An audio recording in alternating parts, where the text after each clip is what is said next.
Bismillahirrahmanirrahim. Assalamualaikum warahmatullahi wabarakatuh. Salam sejahtera. Selamat datang kepada semua. Alhamdulillah kita dapat bersama pada pagi ini. Hari ini akan mengacarakan tentang perbincangan kita pada hari ini, iaitu berkaitan dengan jenayah cyber, tak nak scam, tingkatkan kesedaran. Jadi pada hari ini bersama kita, saya ingin memperkenalkan ahli panel kita. Panel yang pertama adalah di sebelah saya yang dihormati Assistant Superintendent Polis Rahmat Fitri bin Abdullah, jawatan sebagai Ketua Bahagian Siasatan Jenayah Komersial IPD Sentul, berusia 41 tahun, berpengalaman selama 18 tahun dalam bidang siasatan.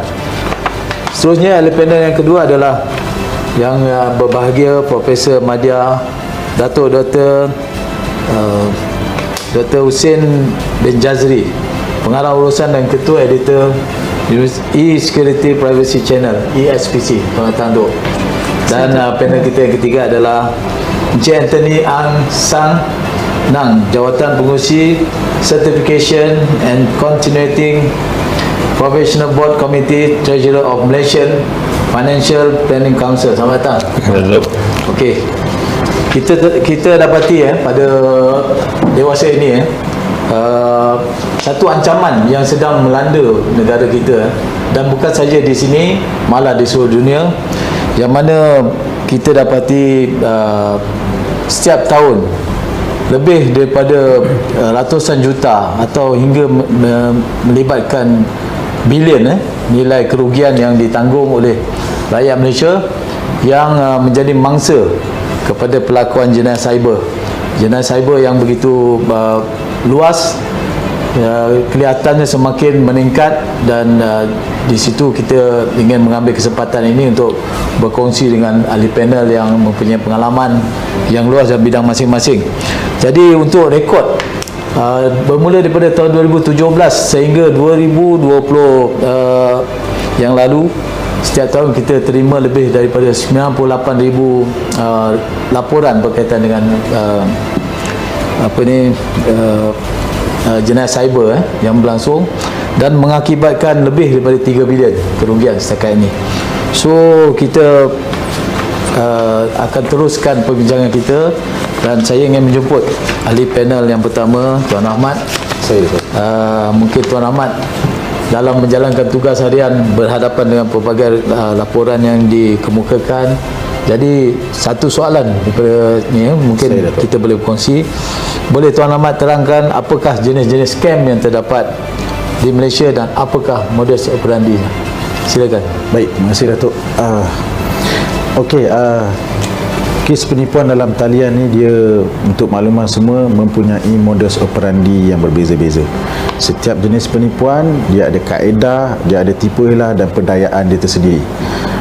Kumpulan sindiket juga berbeza-beza mengikut modus operandi penipuan dalam talian.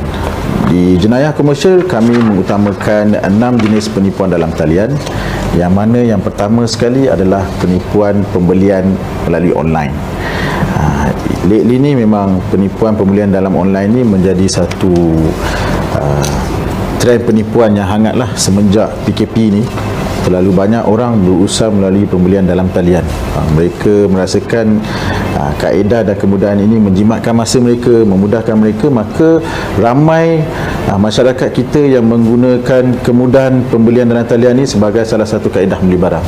Seterusnya adalah modus operandi seterusnya adalah penipuan Macau scam. Penipuan Macau scam ni dari dulu sebenarnya dah boleh kata legend lah. Maknanya yang paling asalnya penipuan dalam talian ni bermula dengan Macau scam. Macau scam ni ia menjadi satu penipuan yang hangat juga diperkatakan, kerana skamer ini dia akan memperdaya semua agensi penguatkuasa, bukan hanya sekadar polis saja. Skamer ini juga menyamar sebagai pegawai bank, LSDN. Lately ni LSDN paling banyak sekali mereka gunakan perdayaan sebagai LSDN. Mereka juga menggunakan perdayaan mahkamah atau agensi-agensi penguatkuasa lain seperti custom dan immigration. Orang tanya saya kenapa mereka mesti menyamar sebagai agensi penguatkuasa. Saya kata hanya menyamar sebagai agensi penguatkuasa saja, skema ini boleh mendatangkan ketakutan dan panik kepada mangsa. MO dia, misi dan objektif skamer Macau Scam ni ialah dia nak mendatangkan ketakutan, panik itu kepada mangsa hingga menyebabkan mangsa tidak mempunyai ruang dan membuat keputusan yang salah untuk menyelesaikan masalah. So kebiasaannya skamer ni dia akan memperdaya mangsa dengan mendakwa mangsa ini terlibat dengan pelbagai siasatan, pelbagai kes atau mungkin kemalangan jalan raya dan sebagainya. So bagi mereka yang mudah takut dan panik ni, mereka akan cepat gelabah dan akan mengikut kata skamer tu, yang mana skamer pada ketika itu menyamar sebagai, kononnya sebagai agensi penguasa. Modus operandi seterusnya yang lain adalah penipuan tawaran pekerjaan melalui e-dagang. Penipuan tawaran pekerjaan melalui e-dagang ni adalah satu jenis modus operandi yang baru, bermula semenjak tahun 2021. Rentetan daripada PKP yang kita yang kita lalui ni, maka kebanyakan orang dah memfokuskan urusan pembelian melalui e-dagang, platform seperti Shopee, Lazada dan Zalora. Maka skema ini dia mengambil peluang ke atas kekurangannya ilmu masyarakat tentang penggunaan platform e-dagang ini. Pada masa yang sama, menawarkan pelbagai habuan atau hadiah yang menyebabkan si pengguna ini mudah tertarik. Sama sekarang kebanyakannya orang dia akan mudah tertarik kepada apa-apa yang tawaran yang boleh menawarkan hadiah atau diskaun. So offer-offer seperti ini menyebabkan masyarakat mudah terikut dan terpedaya. Dan disebabkan ramai di kalangan kita yang tidak mempunyai pekerjaan ataupun ingin mencari duit yang lebih, maka mereka tertarik dengan tawaran skamer ini yang menawarkan peluang-peluang pekerjaan yang mudah. Hanya melakukan beberapa task, mereka akan mendapat bayaran yang dijanjikan oleh skamer ini.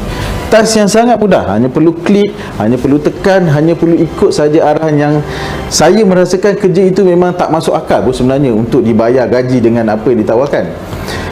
Selain itu, modus operandi yang lain adalah penipuan pinjaman tak wujud, yang mana kebanyakannya mangsa ini terdiri daripada mereka-mereka yang mempunyai masalah kesempitan kewangan. Mereka cuba mencari jalan yang mudah untuk mendapatkan pinjaman. Mereka ada masalah dokumen, mereka blacklist, mereka tidak mempunyai dokumen yang cukup untuk buat pinjaman dengan bank. Mereka juga susah untuk berusaha dengan syarikat berlesen, maka mereka mencari jalan yang mudah, iaitu pinjaman melalui dalam talian. Yang mana kita boleh melihat sekarang ini banyak tawaran-tawaran iklan pinjaman yang kita boleh lihat di media sosial kita, menawarkan interest yang rendah, menawarkan proses kelulusan yang mudah dalam masa 1 hari. So ini semua adalah salah satu tarikan kepada mereka-mereka yang berminat untuk membuat pinjaman ini. Dan akhirnya mereka yang pada asalnya ingin membuat pinjaman, akhirnya mereka terpedaya dengan kata-kata janji oleh skamer ini, yang mana skamer telah mengarahkan kepada mangsa, okey, jika anda nak buat pinjaman, anda perlu buat bayaran sekian ini, sekian ini, sekian ini. Dan akhirnya setelah bayaran dibuat, mangsa ini sedar bahawa sebenarnya skamer ini adalah merupakan skamer yang menyamar sebagai bank ataupun syarikat pinjaman wang berlesen. Akhirnya daripada mangsa ini, daripada nak pinjam duit, at last dia sedar dia pula kena keluar duit. Okey, baik tuan. Sangat jelas. Ya. Apa yang tuan gambarkan tadi. Ya. Jadi kita tengok jenayah ni semakin dinamik Di saya. Dia berkembang, maknanya akhir-akhir ini lebih kuat pengaruhnya. Betul. Dalam masyarakat, penipuan. Betul. Dan sebagainya. Okey, Datuk Dr. Jaz, saya panggil Dr. Jaz. Mungkin Datuk boleh beri pandangan sejauh mana seriusnya jenayah cyber ni dalam talian ini di Malaysia, dan apakah yang masyarakat perlu lakukan untuk menghindari dan mencegah jenayah scam ini. Silakan Datuk. Terima kasih Datuk. Saya akan sambung apa ulasan dan kupasan daripada Tuan Rahmat tadi. Ya.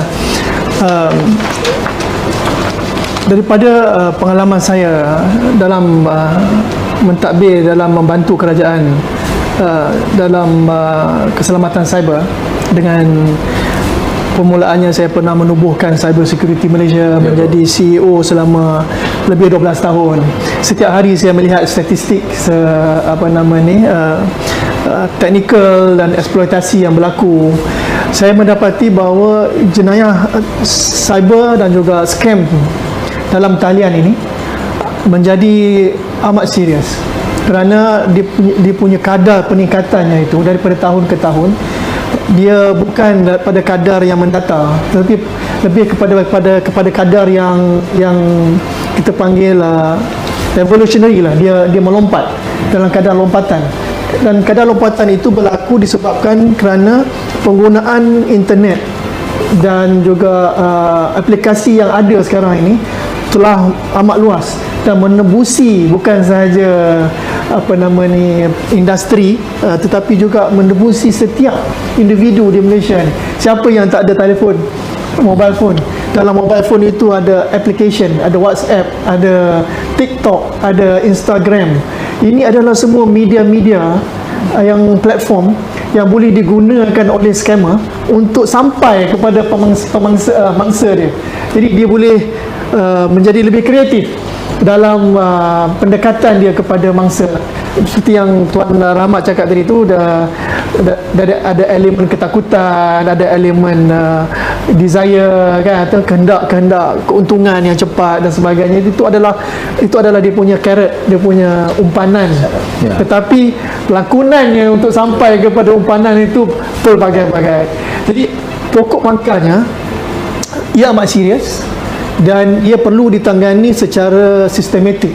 Dan saya melihat usaha yang dibuat oleh Datuk dan juga tim Datuk di sini adalah merupakan satu usaha yang bertepatan dengan masanya dan dapat membantu pengguna internet di Malaysia dalam masa jangka panjang. Long term sustainability is important dan preventive is better than cure. Jadi perspektif pendekatan yang ada pada hari ini mendedahkan sebanyak mungkin isu-isu ini adalah satu yang saya fikir amat baik dan diperlukan oleh rakyat. Okey, baik. Terima kasih Prof. Terima kasih Prof. Okey, kita beralih kepada panel seterusnya. Mr. Anthony Ang.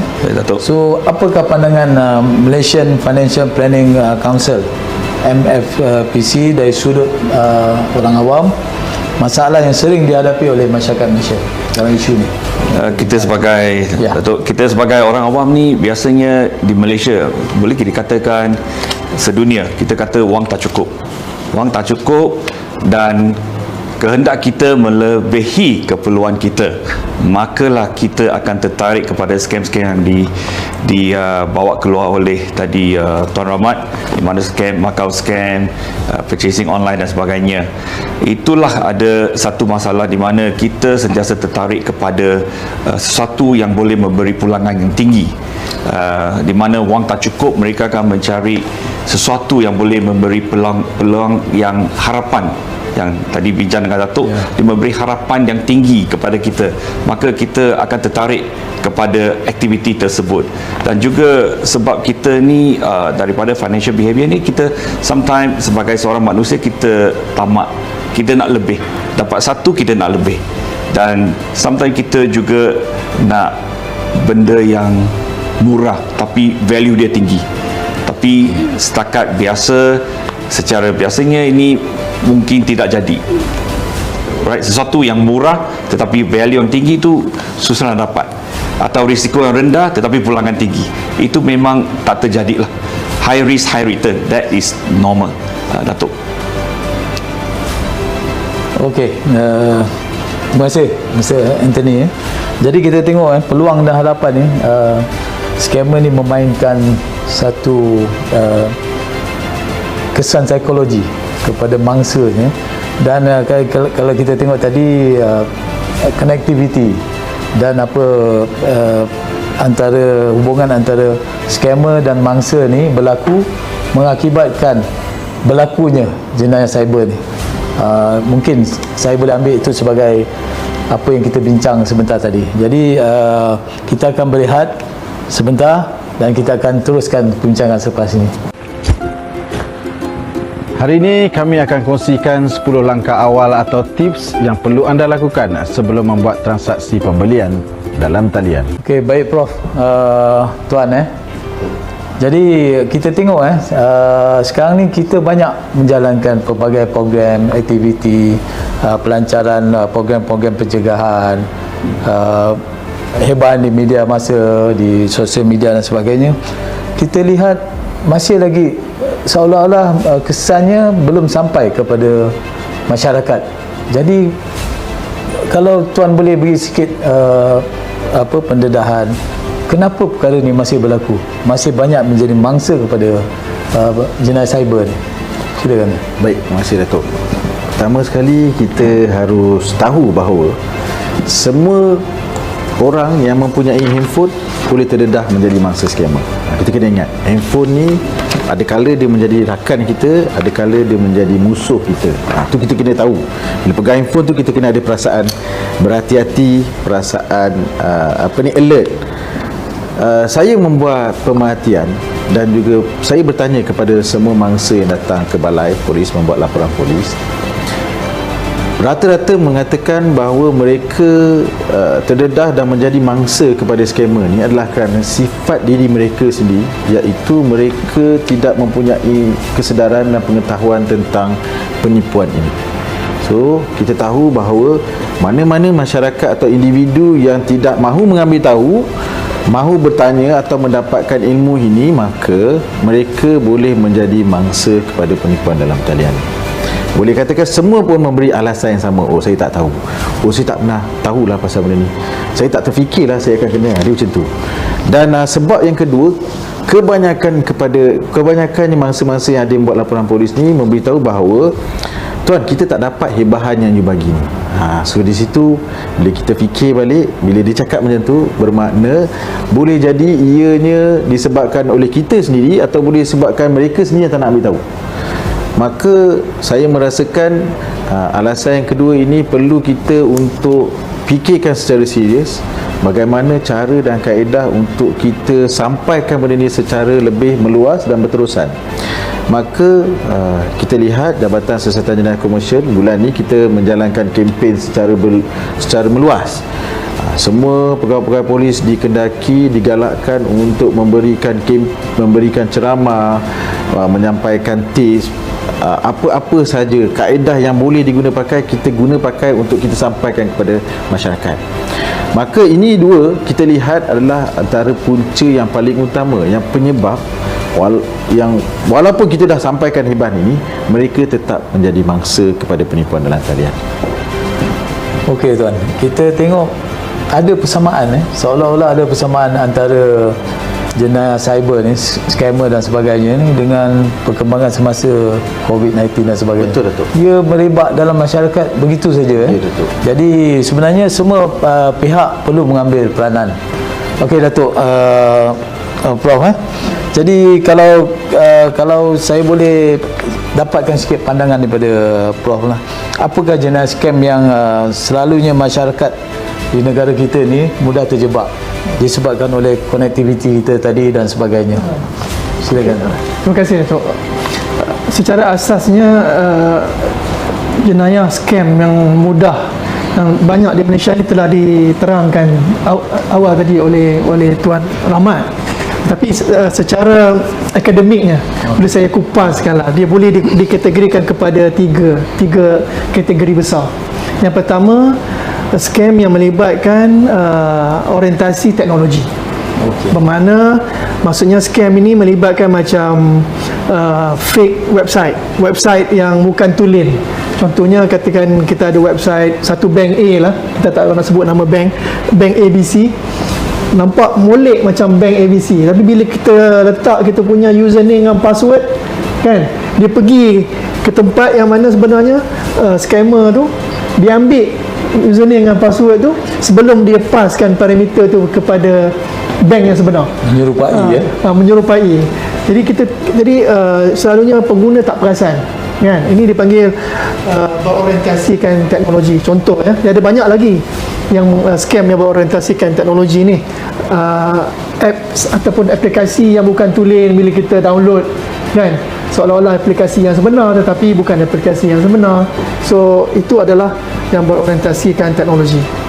Dan dianya semakin banyak dan semakin banyak aplikasi semakin banyak peluang untuk scammers menggunakan kaedah ini. Kategori yang kedua adalah melibatkan sosial dan emosi. Kita panggil social engineering. Macam menggunakan mengeksploitasikan kepercayaan manusia kepada manusia lain dengan menggunakan elemen dipanggil FUD, fear, uncertainty and doubt.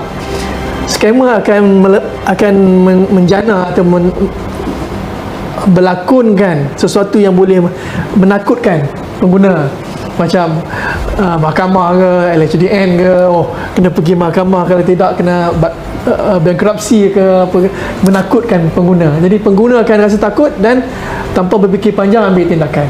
Yang kedua, uncertainty, bagi keliru, bagi pengguna keliru, kan, macam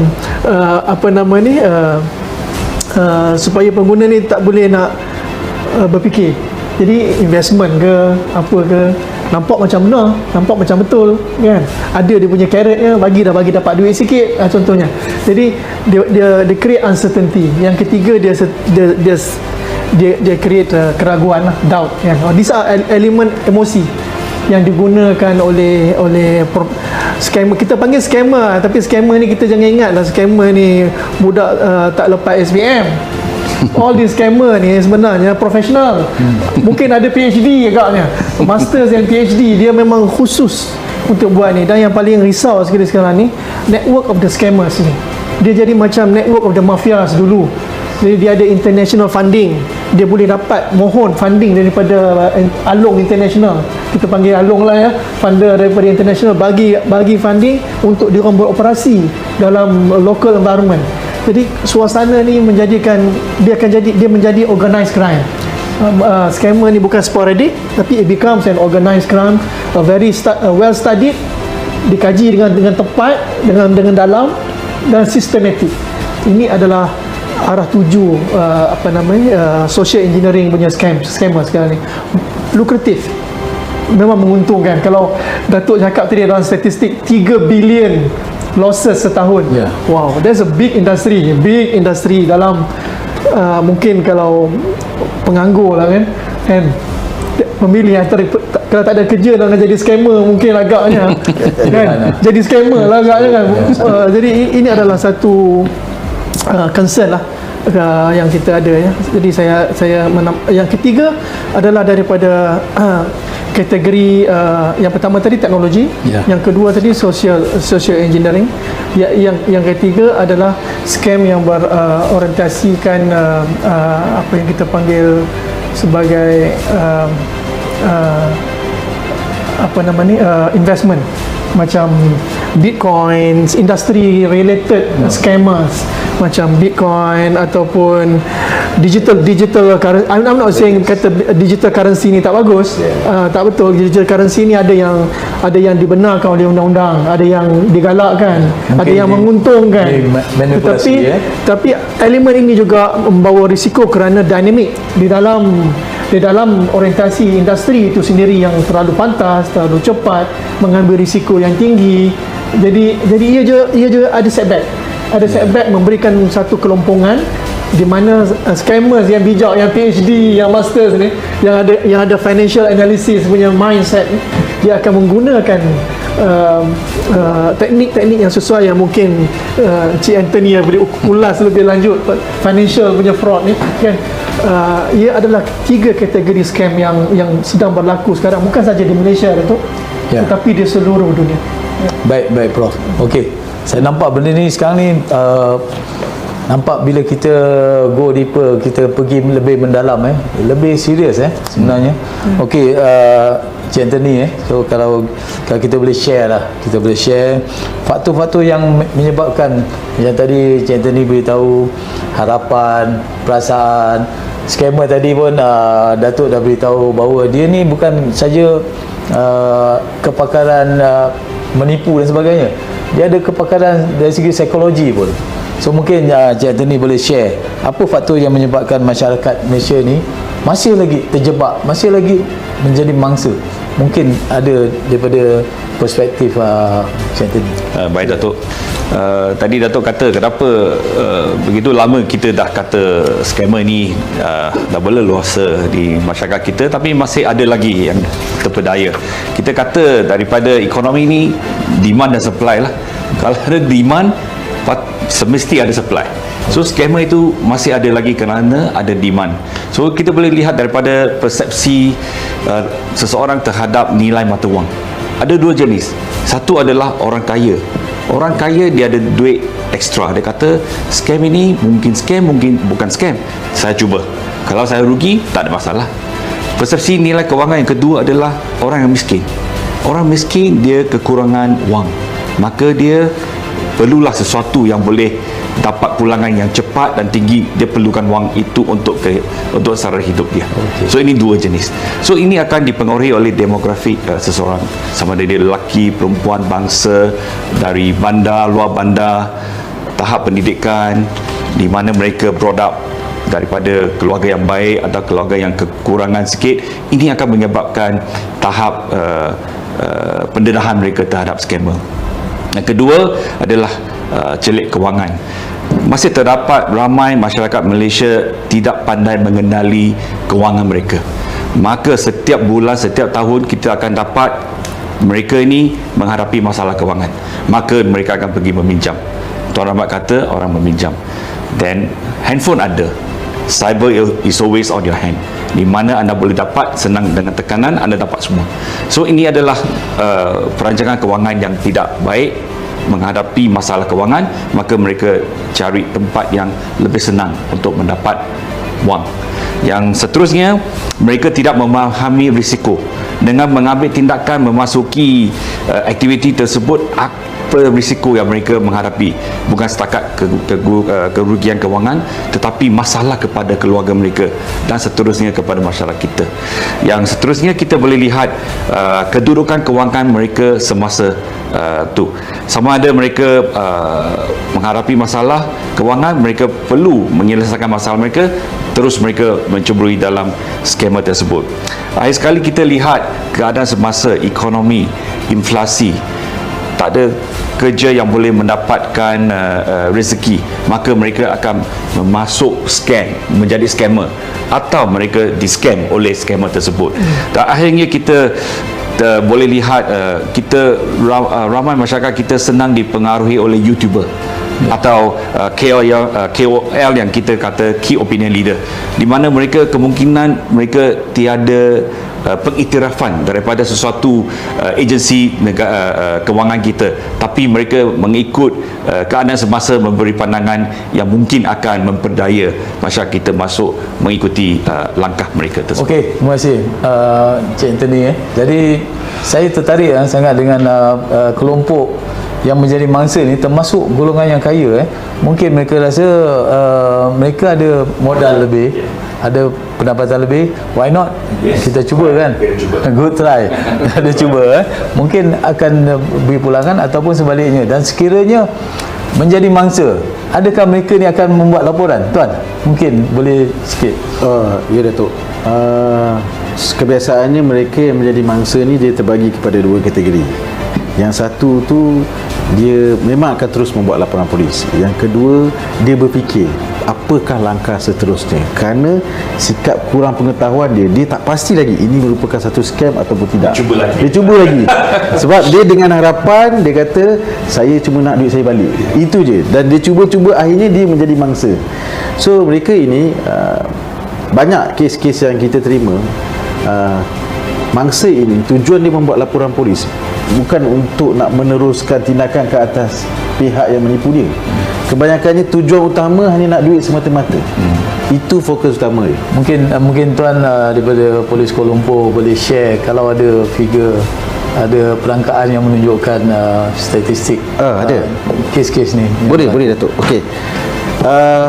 Di Kuala Lumpur, kes yang kerap dilaporkan adalah kes-kes tipu pembelian dalam talian. Itu adalah kes yang yang orang kata setiap tahun merupakan satu kes yang tinggi, sentiasa tinggi di kalangan modus operandi yang lain. Antara lain adalah kes Macau scam yang dari dulu sampai sekarang amountnya sentiasa tinggi. Banyak dah hebahan, cerita, contoh yang kita dah kongsikan bagaimana Macau scam ni memperdaya mangsa dia. Banyak dah dalam YouTube, tarik je Macau scam keluar dah. Yang sekarang ni yang saya tengok semakin meningkat naik adalah tipu tawaran pekerjaan melibatkan e-dagang. That's why kita fokuskan kepada 3 modus operandi ini selain daripada penipuan-penipuan lain, untuk publik tahu dan sedar bahawa ini adalah merupakan kes-kes yang perlu kita kena ambil tahu dan perlu tahu untuk mengelakkan daripada menjadi mangsa penipuan. Okey, terima kasih Tuan Prof Mr. Anthony. Jadi saya tengok di sini seolah-olah kerangka jenayah cyber ni semakin berkembang.